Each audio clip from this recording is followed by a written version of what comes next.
other issues, from 6 a.m. to midday today, a group of notable Ghanaians turned off their phones to protest chaotic ongoing SIM registration across the country. The process has been fraught with system challenges and network failure, leaving many subscribers frustrated and worried. The queues, however, keep forming because Ghanaians are racing to meet the March-ending deadline for the exercise, beyond which you can't make calls, tests, or carry out some financial transactions because your line will be blocked. Concerned mobile network subscribers have made some demands. Here are the demands. The National Communication Authority should immediately withdraw its directive for mobile network customers to re-register their SIM cards by 31st March. And they're therefore demanding that the NCA and mobile network operators must come up with a better and more innovative way. The group includes a former Kumbungo Member of Parliament, Ras Mubarak, and the Dean of University of Ghana School of Law, Professor Raymond Atuguba, President and Vice President of Imani Africa, Franklin Kujo, and Kofi Bentel, private legal practitioner, Samson Ladi Anyenini. Let's hear from former Kumbungo MP, Ras Mubarak, who has joined us via Zoom. I'm grateful for your time. You are back online, correct? Correct. Good afternoon to viewers, Aisha, and thank you very much, for following up on our course to ensure that the right thing is done, to ensure that this re-registration exercise is done within law, and to ensure that the dignity of the Ghanaian customer is upheld by the service providers. So do you think your protest was effective? Absolutely effective. I mean, this is, for the first time in the history of our country, we have had a petition, signed by more than 7,000, Ghanaians up and down the country. Following the issues on social media, we've seen a lot of interest, a lot of excitement with many Ghanaians signing up.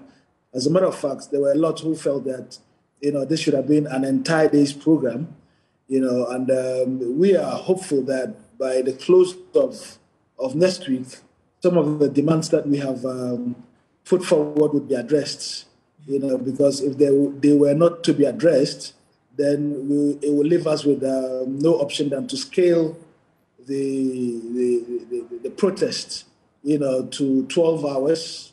We should also include a raft of other measures we're keeping up our sleeves. So what next? If actually nothing changes, what else would you do? So one option open to us is to increase it from 6 hours to 12 hours. Today's protest was mainly for voice calls, that no one should receive and make calls, on voice, but we're hoping that it gets resolved. If it does not, then obviously we would have to include data until, the issues that we are raising are addressed. And Aisha, these are critical issues. I mean, we're talking about the telecommunications industry, that ought to harness the available technology and to ensure that a re-registration exercise is done, one, within law, and secondly, in a very comfortable and a very convenient manner. As it stands now, the process is not convenient, it's not comfortable. These are the hallmarks of good customer service, and all we are seeking for is to have the NCA and the MNOs treat the Ghanaian customer with dignity. Imagine for a moment the senior citizen who is bedridden, who is unable to move from her home to a registration center to register.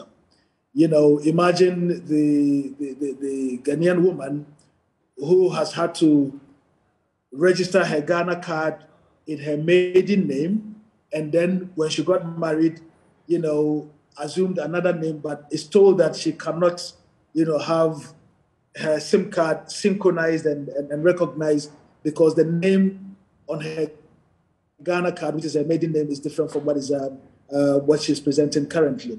So it's fraught with a lot of challenges, and we hope that they would halt the current process. It's been extremely chaotic. I mean, people are still staying in queues for up to 6-7 hours. There are people who go there in the morning and leave at 3 p.m. and still not get registered.